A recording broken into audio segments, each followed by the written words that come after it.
네, 오늘 성경 말씀은 히브리서 11장 1절에서 3절이 되겠습니다. 제가 봉독하겠습니다. 믿음은 바라는 것들의 실상이요 보이지 않는 것들의 증거니 선진들이 이로써 증거를 얻었느니라.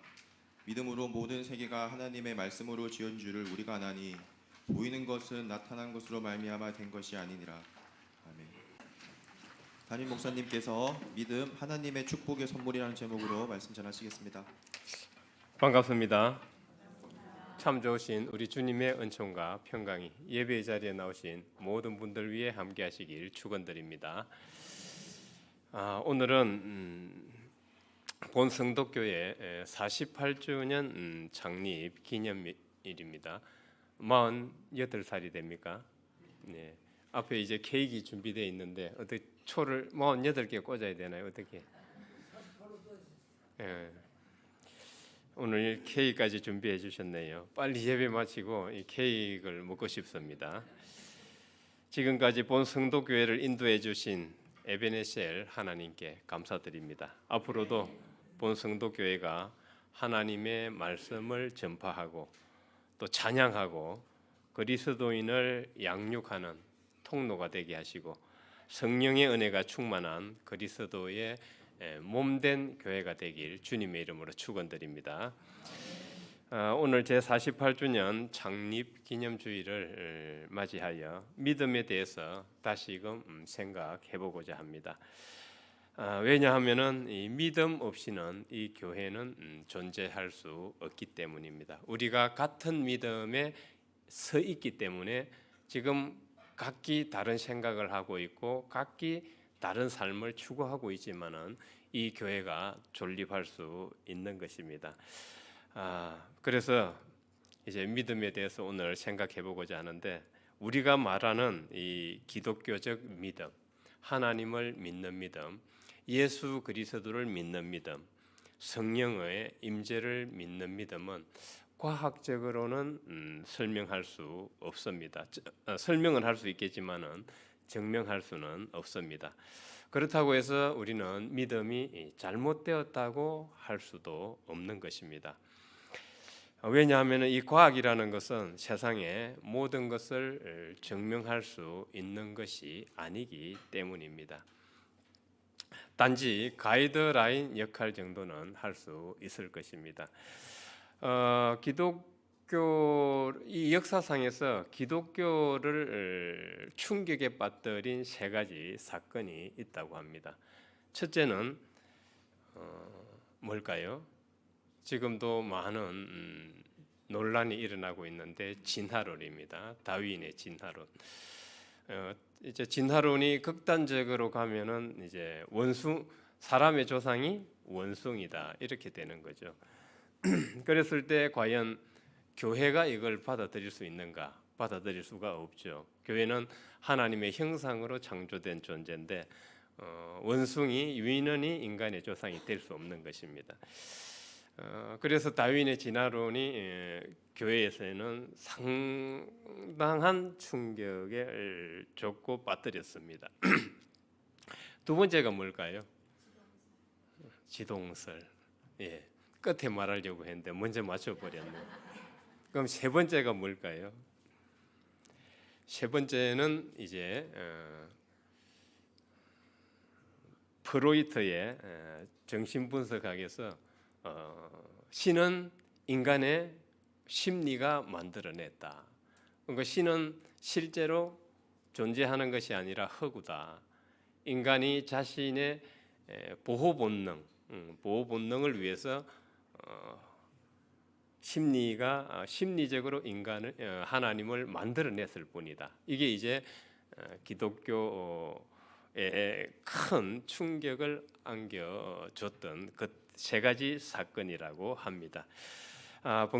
방금 말씀드린 지동설 중세에는 천동설이 15세기까지만 해도 천동설이 진리였습니다.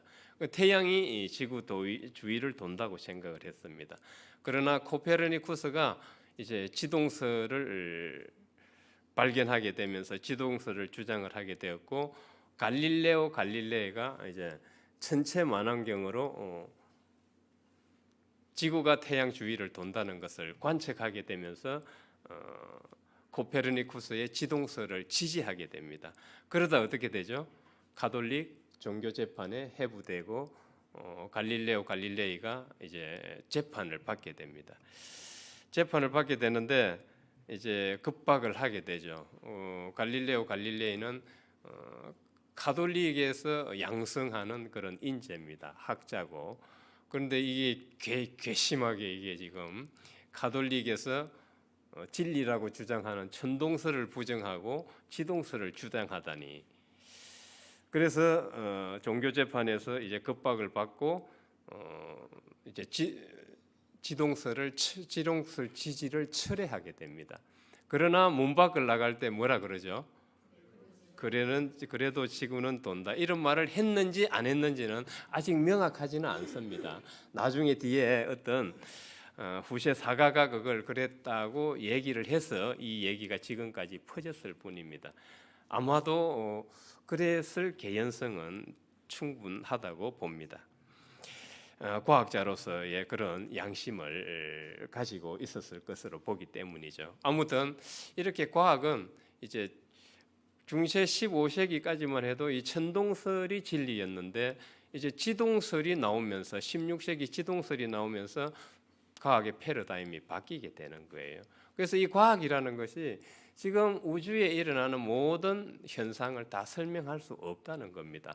단지 어느 일정 부분은 맞죠. 그리고 특히 과학은 영적인 현상이나 영적인 세계에 대해서는 연구를 하지 않습니다. 하지를 않고 그것은 과학에서 불문율로 지켜져 오고 있습니다. 그래서 그 칸트는 순수 이성 비판에서 이제 그 과학은 그 영적인 영역, 천사, 영혼 불멸, 하나님 이런 것에 대해서는 과학이 이제 거리를 두어야 된다고 주장을 하기도 했던 것입니다. 아무튼 이 과학은 영적인 세계나 영적인 현상에 대해서 연구를 하지 않습니다. 그거는 불문율로 지켜져 오고 있습니다. 그 영화를 보신 분은 그 오펜하이머 영화를 보신 분은 이제 그게 잠시 언급되고 있는데 그 오펜하이머가 이제 그 프로젝트 맨하탄 프로젝트를 추진을 하면서 그 일본에 그 맡기 위해서 맨하탄 프로젝트를 준비하면서 거기 데이비드 봄이라는 이제 양자 물리학자를 같이 이제 이렇게 참여를 시킵니다. 그런데 이 데이비드 봄이라는 양자 물리학자는 영적인 현상에 대해서 상당히 관심이 많아요. 그러니까 이 양자 물리학을 통해서 그 영적인 현상이나 인간의 의식 세계를 다루고 있습니다. 그러니까 이제 이 과학의 영역에서 이제 영적인 영역, 의식의 영역으로 들어가니까 이제 과학자들이 상당히 경계하게 되죠. 경계하게 되는데 그래서 그 오펜하이머가 나와 있는 설로는 오펜하이머가 데이비드 봄을 이렇게 거리를 멀리한 것은 정치적인 이유라고 하는데 제가 볼 때는 그런 이 과학자가 이제 영적인 현상, 의식적 현상을 연구하게 되면서 조금 데이비드 봄과 선을 그은 게 아닌가 이제 그런 생각을 하게 됩니다. 아무튼 양자 물리학 이제 과학이 이제 패러다임이 전환되면서 이제 양자 물리학까지 현재 오게 되었는데 이 양자 물리학은 아무튼 의식 세계를 부정하지 않고 이 우주적 에너지가 이제 살아있는 어떤 의식체로 이제 보고 있는 것입니다. 보고 있고 인간의 의식은 그 전체 의식체 안에 한 부분으로 이렇게 보고 있는 거예요. 결국은 인간의 의식과 그 우주적 에너지는 서로 정보 교환을 하고 있다. 정보 교환을 하고 있고 인간의 의식이 우주적 에너지 작용에 반응을 하고 또 영향을 주게 된다. 이런 어떤 연구가 이제 최근에 있어서 조금씩 더 밝혀지고 있습니다. 그래서 현재까지 이제 과학은 이 인간의 의식이라든지 결국은 믿음, 기도 이것도 인간의 의식에 속하는 거예요. 증명을 할 수는 없지만은 지금 이제 과학이 점차 발전해 가면서 이제 그 가능성에 대해서는 이제 설명을 할 수 있게 되었다고 볼 수 있습니다. 이게 이제 앞으로 좀 더 과학이 발전하게 된다면은 이제 인간의 그 믿음 체계, 이 영적인 현상에 대해서도 좀 더 이제 논리적인 그런 연구 결과들이 나오지 않을까 싶습니다. 그러나 현재까지는 뭐 그렇다고 이제 볼 수 있는데요. 과학은 아무튼 인간의 그런 어떤 믿음 체계라든지 기도로 인한 그런 응답 이런 부분에 대해서는 아직까지는 설명을 할 수 있지만은 증명을 할 수 있는 그런 상황은 아닙니다. 그렇다고 해서 과학이 완전하지 않기 때문에 인간의 이런 영적인 현상, 믿음, 기도 이런 부분에 대해서 이제 과학이 그거는 잘못됐다, 혹은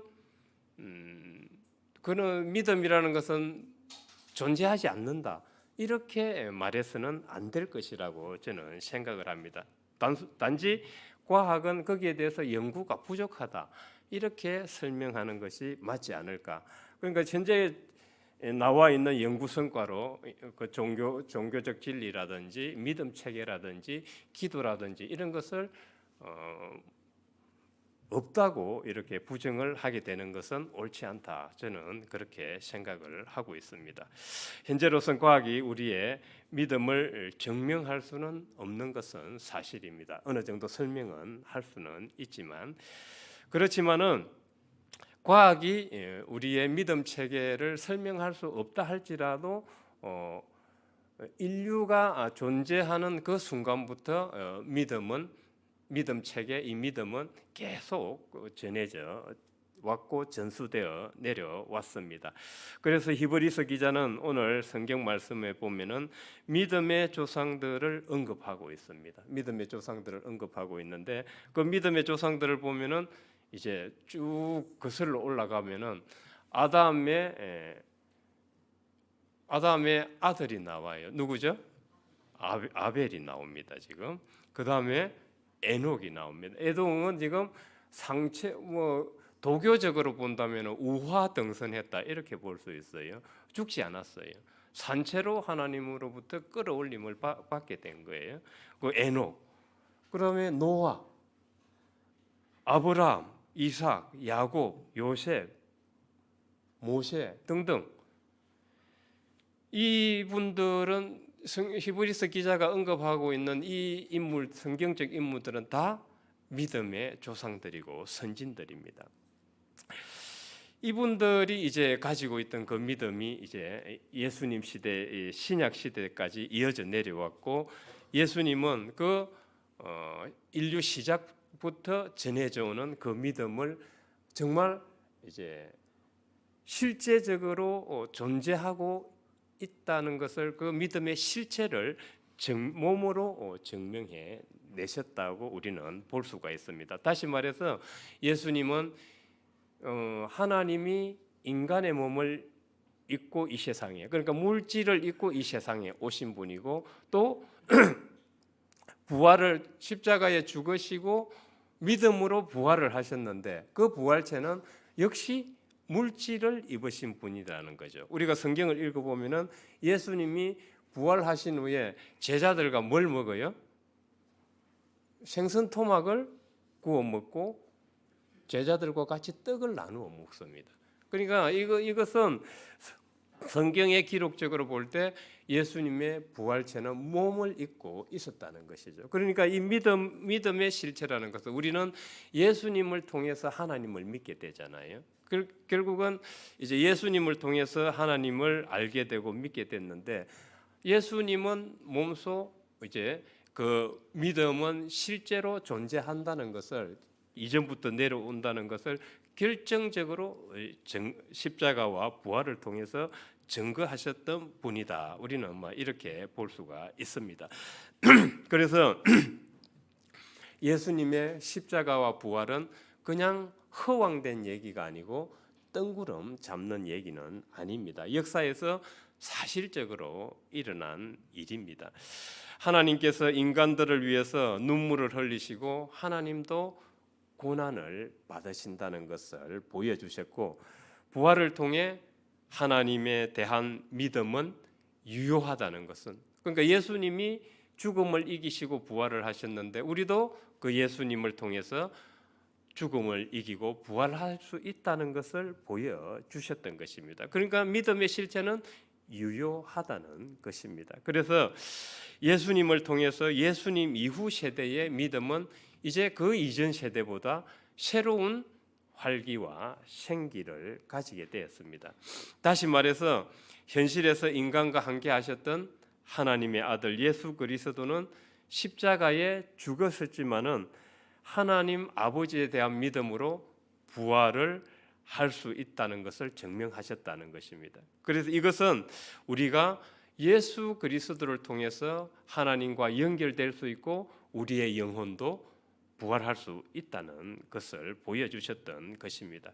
그럼에도 불구하고 우리는 왜 믿음이 필요할까? 이 질문을 던지지 않을 수 없습니다. 왜 믿음이 필요할까요? 잘 먹고 잘 살기 위해서. 맞나요? 우리 왜 믿음이 필요하죠? 황민 집사님은 왜 믿음이 필요하다고 생각하십니까? 하나님은 우리들에게, 우리 성도들에게 왜 믿음을 허락하셨을까요?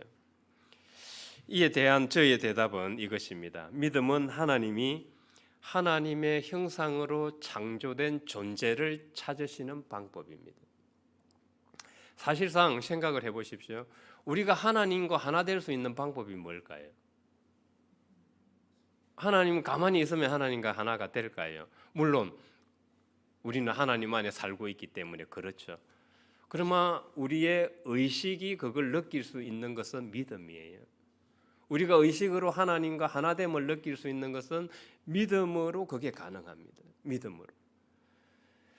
그래서 하나님께서는 아담과 하와가 에덴 동산에서 이 세상으로 유배되고 나서 일단 그 사실만 보더라도, 그 이야기만 보더라도 아담과 하와는 하나님과 멀어진 것입니다. 하나님과 멀어진 것입니다. 그러면은 하나님과 멀어졌는데 에덴 동산에 있을 때는 하나님과 하나였지만, 연결된 존재로 살았지만, 하나님과 멀어지면서 이제 어떻게 하나님과 하나가 될 것인가? 아담과 하와가 노력해서 그렇게 될 수 있을까요?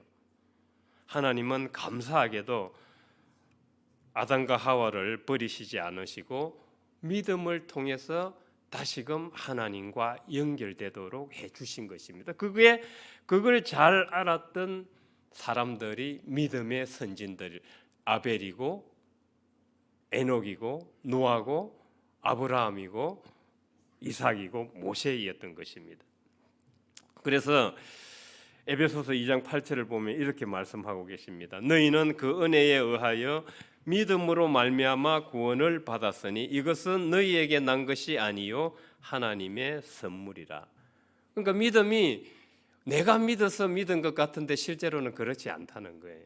내가 믿어서 하나님을 믿은 것 같은데 실제로는 그렇지 않고 하나님이 우리에게 주신 선물인 거예요. 선물인 거예요. 왜? 당신의 형상을 회복하고 찾기 위한 방법이었습니다. 에베소서 성경 기자는 믿음은 본디 하나님의 은혜로 성도들에게 주어지게 된 것이라고 말하고 있습니다. 하나님의 선물이라는 것이죠. 그러면 에베소서 기자가 지금 이제 구원이라고 하는데, 믿음으로 이제 우리는 구원을 받게 됐다고 하는데, 여러분들이 생각하는 구원은 어떤 구원입니까? 저 세상에 가서 우리의 영혼이 하나님의 품에 안기는 것 맞습니까? 예. 대답을 안 하시면 맞잖아요. 또 여러분들이 성도님들이 생각하는 구원은 어떤 구원인가요? 성경에서 구약 성경을 보면은 다윗을 보면은 구원은 현재적 구원을 많이 강조합니다. 현재적 구원. 물론 우리의 영혼이 저 세상에 가서 하나님으로 최종적으로 하나님의 품으로 안겨야 됩니다. 요한복음에 보면은 예수님이 그러잖아요. 내가 먼저 가서 너희들이 거처할 예비를 내가 장소를 거처를 준비하겠다 그러시잖아요. 예배하러 간다. 최종적으로 그렇다 치고 지금 현재 우리는 살아 있습니다. 죽지 않았어요. 그럼 지금 살아 있는 상황에서 구원은 뭐라는 거죠? 살아 있는 상황에서. 그래서 구약 성경을 보면은 특히 이제 그 중에서 다윗의 이야기를 보면은 현재적 구원이에요. 현재적 구원. 다윗의 현재적 구원 예를 하나 들어보면은 이스라엘이 지금 나라가 위기에 처했어요. 강한 블레셋 군대가 지금 블레셋이 군대를 몰고 이끌고 지금 이스라엘을 침략을 했습니다. 어린 다윗에게 있어 이제 그걸 알고 나서는 어린 다윗이 어떻게 했을까요? 참으로 무모하죠. 자기가 그 이스라엘 군대 골리앗 거인 장수를 자기가 싸워서 이기겠다고 무모한 도전을 합니다. 현실적으로 보면 무모해요. 2m 80 장신이죠. 온몸에 지금 갑옷을 입고 무장을 하고 있죠. 그리고 앞에는 병사가 하나 있어서 그걸 또 지켜주고 방어해주고 있어요. 이걸 이긴 그 어린 소년이 이긴다는 것은 불가능합니다. 불가능합니다.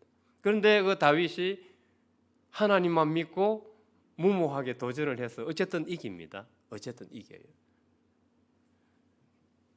여기서 구원은 그 골리앗 장수를 이긴 것이고 이스라엘을 블레셋 군대로부터 지켜낸 거예요. 현재적 구원이 현재적 구원. 그래서 우리는 구원에 대해서 조금 좀 더 묵상하고 좀 더 깊이 있게 생각해 볼 필요가 있습니다. 아무튼 이 믿음의 비밀, 하나님을 신뢰하고 하나님을 믿을 때 하나님과 연결된다는 이 믿음의 비밀을 잘 알았던 사람들이 바로 믿음의 선진들이었고, 다윗은 어린 소년일 때부터 그 믿음을 가지고 현재적 구원을 이루어냈던 대표적인 성경적 인물이라고 할 수 있겠습니다. 그러나 시간이 지날수록, 세대가 지날수록 그 전통이 점점 약해지는 경향이 있죠. 이 믿음도 전수되는 과정에서 세대가 지나면서 점점 약해집니다. 점점 약해집니다. 그러니까 하나님이 이 믿음을 주셨는데 하나님과의 관계가 이제 멀어지니까 하나님은 어떤 방법을 취하시죠? 구약시대에 보면 선지자들을 보내시잖아요. 그 믿음을 더 강화하시기 위해서 선지자들을 보냅니다. 그러면 선지자들을 보내서 반짝 솟아나기도 했는데 말라기에 보면 어떻게 돼요? 하나님께서 포기하셔. 그러면서 이 성경이 구약시대 말라기를 끝으로 신약시대와 몇백 년간의 텀이 생기죠? 400년. 그걸 우리는 중간기라 그러지 않습니까? 하나님께서도 이제 손 놓아버렸어요. 그리고 나서 하나님께서 그 믿음의 실체를 증명하시기 위해서 하나님이 직접 인간이 되어서 예수로 오시게 되는 것이죠. 그렇게 해서 믿음에 이제 생기와 활력을 불어넣어 주시게 되는 것입니다. 그러면 이제 믿음이 있으면은 우리는 구원받았다고 할 수 있어요. 맞나요? 대답이 없으시네. 지금 믿음이 없으신가? 하나님은 믿음을 갖도록 하시기 위해서 엄청난 투자를 하셨어요. 구약시대 때는 계속 선지자들을 보냈어요.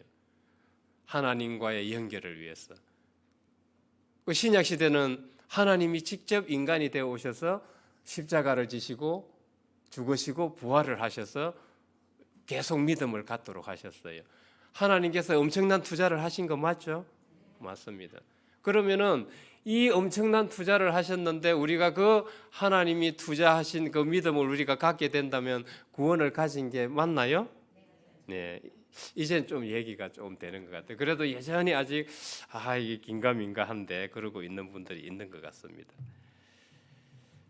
이 믿음을 갖게 되면은 현재적 구원, 우리는 지금 내 현실 속에서 내가 질병을 가질 수도 있습니다. 고난과 시련 속에 있을 수도 있습니다. 또 넘어져서 팔이 부러지고 다리가 부러질 수도 있습니다. 그렇지만은 이 믿음을 통해서 하나님과의 연결을 통해서 어떻게 될까요? 우리는 하나님으로부터 힘과 용기를 얻을 수 있어요. 그렇게 해서 묵묵히 회복과 치유의 길을 갈 수가 있습니다. 우리는 믿음을 잘못 생각해가지고 믿는다 그러면은 나에게 어떤 좋지 않는 일도 안 일어나고 무조건 다 좋은 일만 일어날 것이라고 생각을 하는데 그렇지 않습니다. 그러면은 다윗은 어린 소년일 때부터 믿음이 강했는데 다윗에게 좋은 일만 일어났습니까? 다윗이 나중에 어찌 됩니까? 나중에 사울 왕으로부터 조직된 군대 2,000명, 3,000명 추격을 당하면서 쫓겨다녀요. 그렇게 오랫동안 쫓겨다니고 그리고 다윗을 비방하는 사람들이 엄청 많았습니다.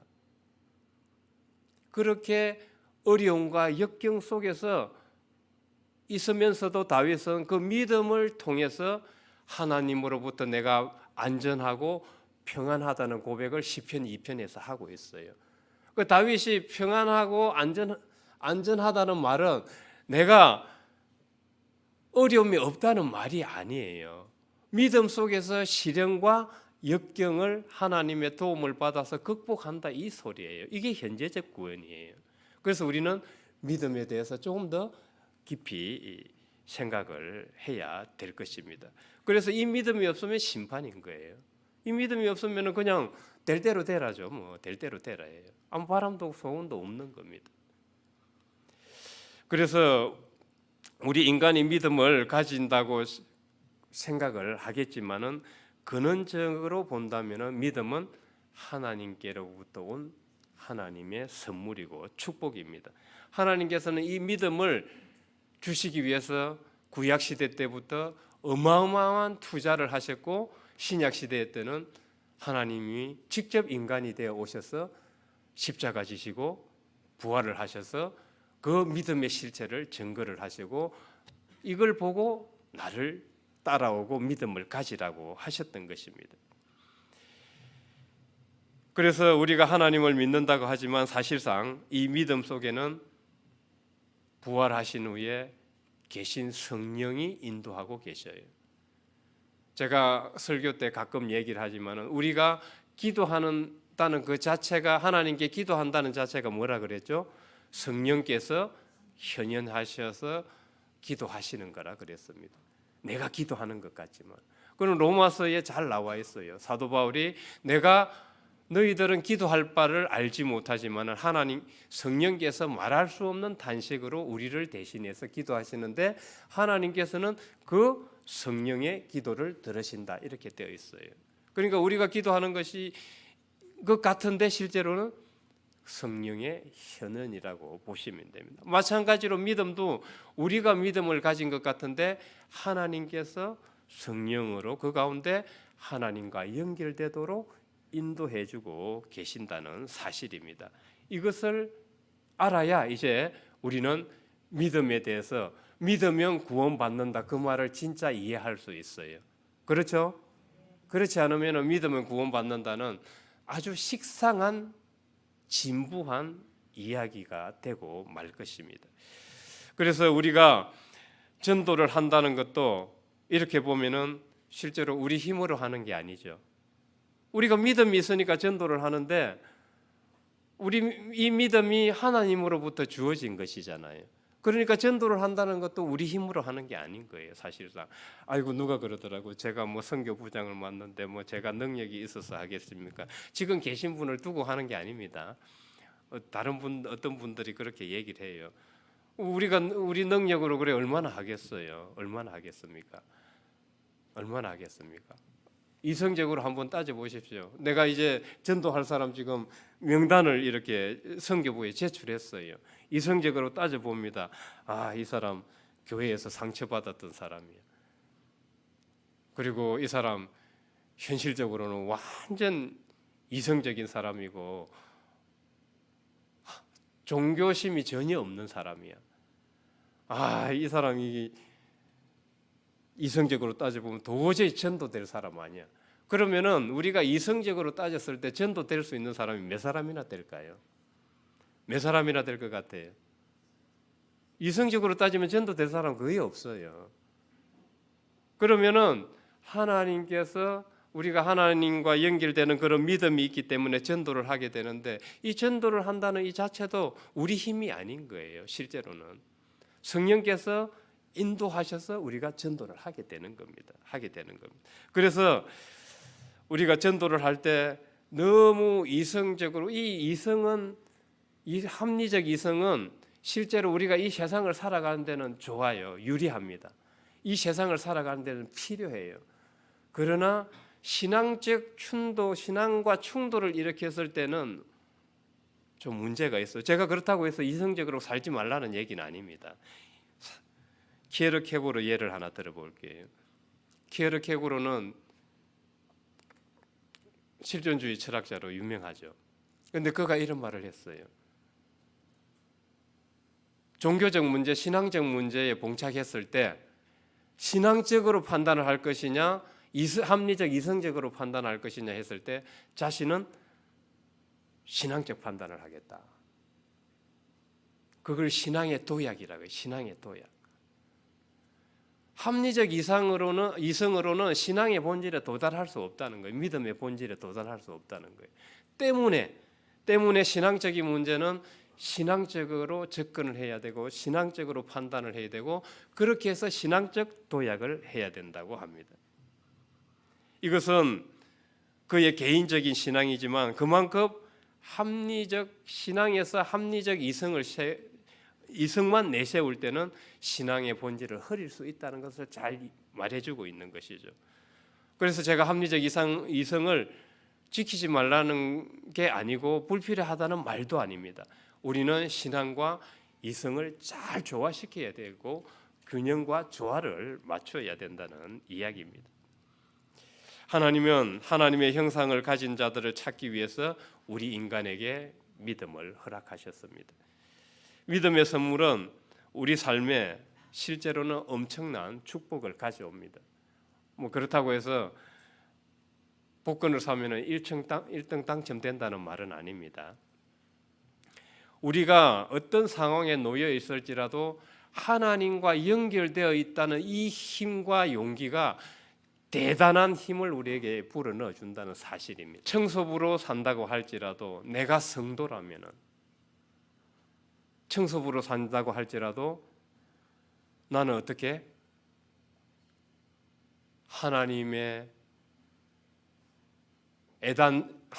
나라 중에 일부분을 청결하게 유지하는 사람으로 살아갈 수 있는 내가 설사 길이 미끄러져 돌부리에 부딪혀서 넘어져서 팔을 다치고 다리를 다쳤다 할지라도 이만하기 다행이지 그래도 감사하지 이런 마음을 가질 수 있어요. 믿음이 있으면.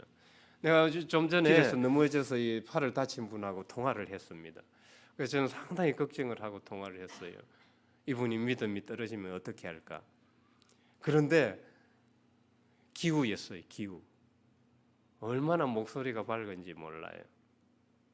참 제가 미끄러져서 부주의해서 팔은 다쳤지만은 발꿈치는 다쳤지만은 걸어 다닐 수 있어서 너무 감사합니다. 너무 밝게 말씀을 하셔서 제가 은혜 받았어요. 설교 준비를 하면서 저분이야말로 정말 구원받으신 분이구나. 그런 현실적 시련과 어려움을 믿음 속에서 이겨내는 겁니다.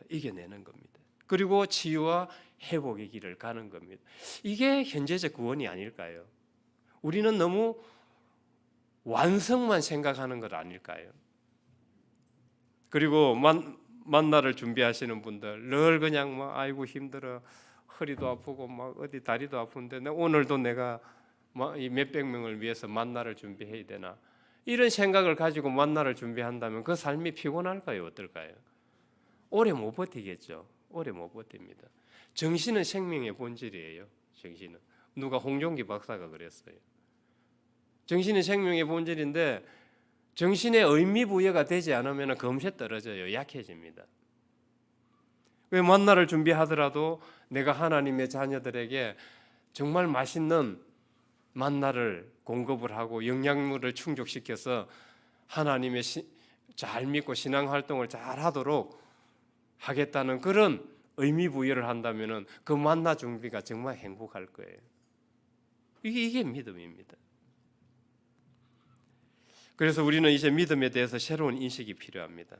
첫째, 믿음은 내가 믿는 것으로 보이지만은 하나님께서 당신의 형상을 찾기 위한 방법으로 우리에게 주신 하나님의 축복의 선물이다. 두 번째는 믿음을 통해서 믿는다는 그 자체가 믿는 순간 우리는 하나님과 함께 있게 된다는 그 의식을 가지면서 하나님과 함께 된다는 것. 셋째, 고난과 시련 속에서도 하나님은 영적인 성장을 이루도록 하시는 거예요. 믿는다고 해서 나에게 어떤 일도 안 생기는 게 아니에요. 우리는 이런 믿음을 가지면 안 됩니다. 욥을 보십시오. 그렇게 훌륭했던 땅에서 훌륭했던 의인이 어떻게 그런 고난을 받을 수가 있어요? 그러나 욥이 끝에 어떻게 돼요? 이제 제가 두 눈으로 하나님을 대면합니다 하면서 그동안에 하나님에 대한 모든 의문이 사라져 버려요. 그러니까 하나님과 대면하면서 하나님과 만나게 되면서 그리고 요나는 어떻게 해요? 하나님을 거부하고 엉뚱한 길로 가다가 물고기 뱃속에서 3일 있으면서 자신의 잘못을 깨닫고 다시 돌아오게 돼요. 바로 고난과 시련 속에서 성장입니다. 성장. 이게 믿음을 통해서 일어나는 일입니다. 끝으로 예화를 하나 들고 설교를 마치겠습니다. 바베트의 만찬이라는 이야기가 있습니다. 저자는 카렌 브릭센이고 1987년 덴마크 영화로 나온 적도 있습니다. 이 덴마크의 웨탄 마을 19세기 배경이죠. 웨탄 마을에 아주 엄격한 루터 목사의 두 딸이 그 마을에 살고 있었습니다. 엄격한 그 기독교적 교육을 받았기 때문에 너무 이 교리에 갇혀서 신앙이 경직돼 있어요. 그 동네 사람들도 활기가 없어요. 활기가. 이제 그런 마을에 그 자매는 마르티네와 필리파인데 결혼도 포기하고 막 하나님만 섬긴다면서 그렇게 경직된 모습으로 신앙생활을 하며 살고 있었습니다. 그런 분위기 속에 이제 바베트라는 프랑스 여성이 그 전쟁을 피해서 이제 이 덴마크 이 웨탄 마을에 오게 됩니다.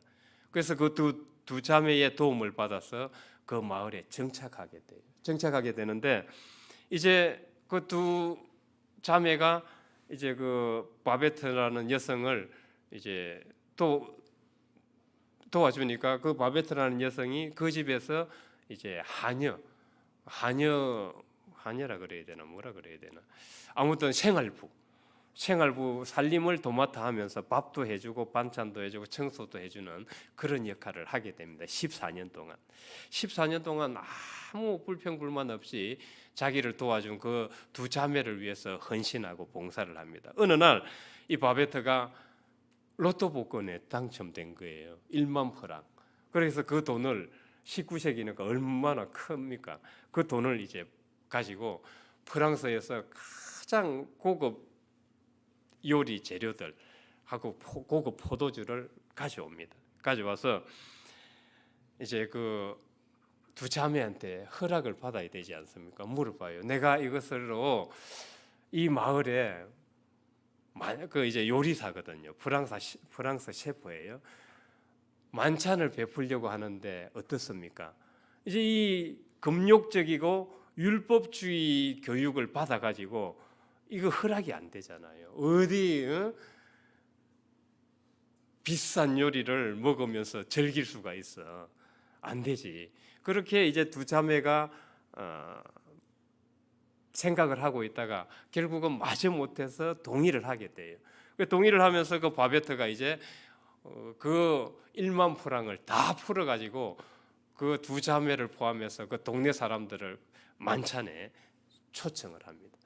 그 만찬에 초청을 해서 동네 사람들이 이제 포도주 처음에는 경직돼 있잖아요. 눈치만 보고 있고 이걸 우리가 누려도 되나 눈치만 보고 있다가 이제 포도주도 마시고 고급진 음식을 먹으면서 점점 이제 분위기가 고조되고 좋은 방향으로 서로 사이도 좋지 않았는데 화해하고 서로 사랑하게 되고 그 마을 전체가 바베트 만찬으로 인해서 변화를 받게 됩니다. 이 이야기는 단순히 이 만찬으로 인해서 그 마을 사람들과 두 자매가 바뀌었다는 변화되었다는 게 아닙니다. 이 만찬은 바베트의 만찬은 하나님께서 우리에게 베푸시는 축복과 은혜를 상징하고 있어요. 하나님께서 우리에게 은혜와 축복을 베푸시는데 너무 신앙이 경직되어 있고 율법주의에 갇혀 있기 때문에 하나님께서 주시는 은혜와 은총과 축복을 기쁘게 누리지를 못한다는 거예요. 이것은 오늘 우리 설교 이야기에서도 적용이 됩니다. 하나님께서는 우리에게 믿음이라는 만찬을 우리에게 잔치를 지금 잔치자리로 우리를 초대하시고 우리가 그 믿음이라는 잔치자리에서 마음껏 하나님과 연결되고 기쁘게 신앙생활을 하기를 원하십니다. 그런데 우리의 믿음은 어떤가요? 단순히 저 세상에 가서 영원히 하나님 품으로 가고 평생을 그걸 위해서 신앙생활을 한다면은 손해 아닐까요? 현재적 구원은 어떻게 해요? 현재적 구원.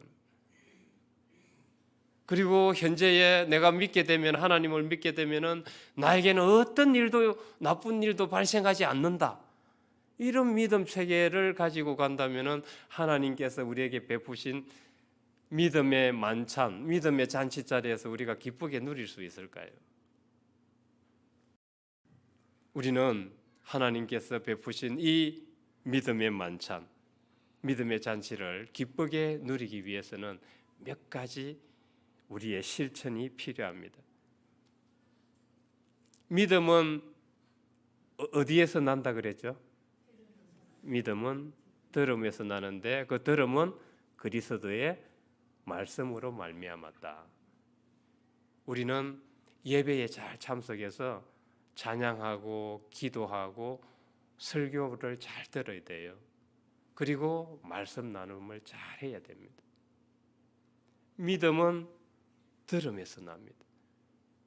목사 설교를 통해서도 있겠지만은 그리고 예배 가운데 하나님이 주는 또 음성 메시지가 있어요. 찬양과 기도를 통해서 그게 오기도 합니다. 그리고 나눔을 통해서 오기도 해요. 그 두 번째는 하나의 작은 실천이라면은 우리는 사랑과 헌신을 이 바베트처럼 마중물이 되어줄 필요가 있어요. 그 만찬과 잔치를 누릴 수 있는 마중물, 사랑과 헌신이 필요해요. 누군가는 그걸 해야 돼요. 누군가는.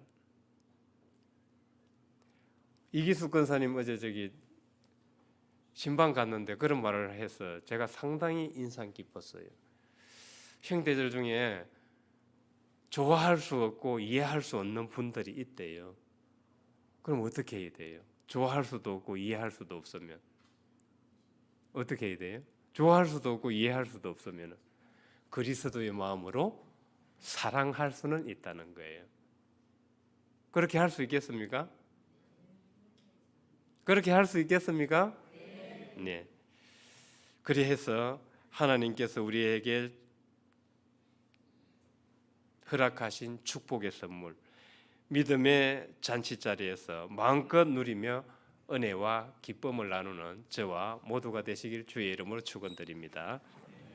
하나님 아버지 감사드립니다. 하나님께서 허락하신 믿음을 저희들은 지금껏 너무 협소하고 옹졸하게 생각해 왔던 것 같습니다.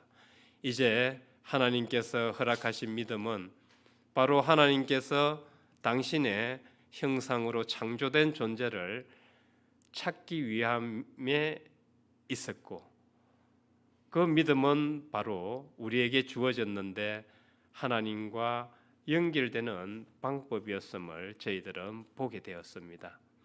이제 믿음을 새로운 눈으로 바라보고자 합니다. 예배를 통해서 하나님께서 주시는 음성을 듣고 또 말씀과 말씀 나눔을 통해서 하나님께서 주시는 메시지를 들음으로써 우리의 믿음이 더 강화되고 성장하길 원합니다. 또한 사랑과 헌신을 통해서 하나님께서 베푸신 그 믿음의 잔치에 사람들이 마음껏 누릴 수 있는 마중물 역할을 하기를 원합니다. 성령께서 인도하여 주시고 그렇게 해서 우리 교회가, 본 성도 교회가 앞으로 하나님 뜻 안에서 더욱더 성장 발전하고 이 지역사회의 소금과 빛의 역할을 다 할 수 있도록 인도하여 주옵소서. 예수 그리스도 이름으로 기도드립니다. 아멘.